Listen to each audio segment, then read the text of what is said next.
Good evening, my fellow Wookiees. I'm glad you joined me. I put on this ridiculous attire as to ease your mind to the horrors with 2 R's that you will be experiencing in today's video. Today, we're going over the top 5 scariest things in the Half-Life franchise. Grab your second pair of underpants, because I know I keep mine right next to my bed at all times.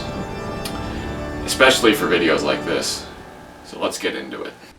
Number 5. Deep inside, but not that deep inside, the Half-Life sound effects folder, you will find 4 files named The Horror. They sound like this.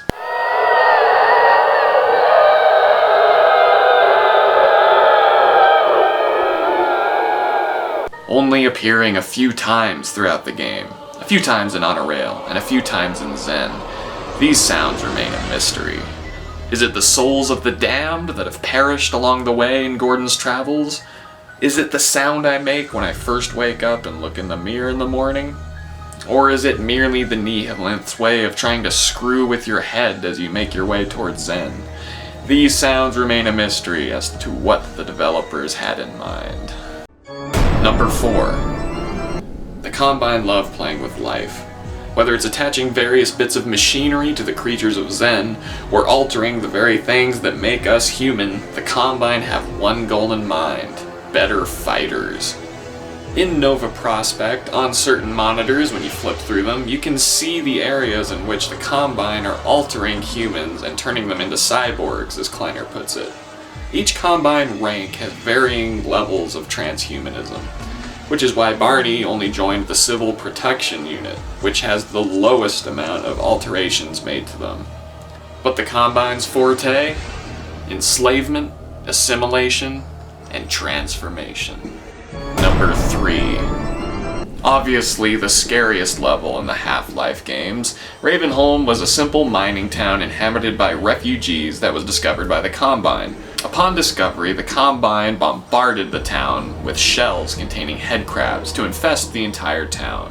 While the town seems abandoned except for you and Father Grigori, whose goal it is to liberate those he calls his congregation, various screams can be heard throughout the chapter, indicating that there are still some survivors, and they are being picked off one by one. Number 2. An intended creature for Half-Life 1, originally the size of a horse, it would shuffle around awkwardly with its disgusting tentacle arms. In Half-Life Raising the Bar, Ted Backman, a concept artist who was at the age of 12 at the time, presented sketches of Mr. Friendly to a Mr. Gabe Newell, with a very obvious penis drawn on it.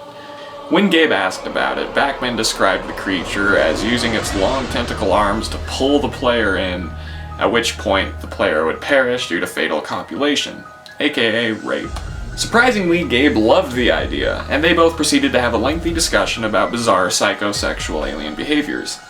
This creature was intended to elicit a response from the innate homophobia of 14-year-old boys, the vast majority of Valve's target audience for the Half-Life series.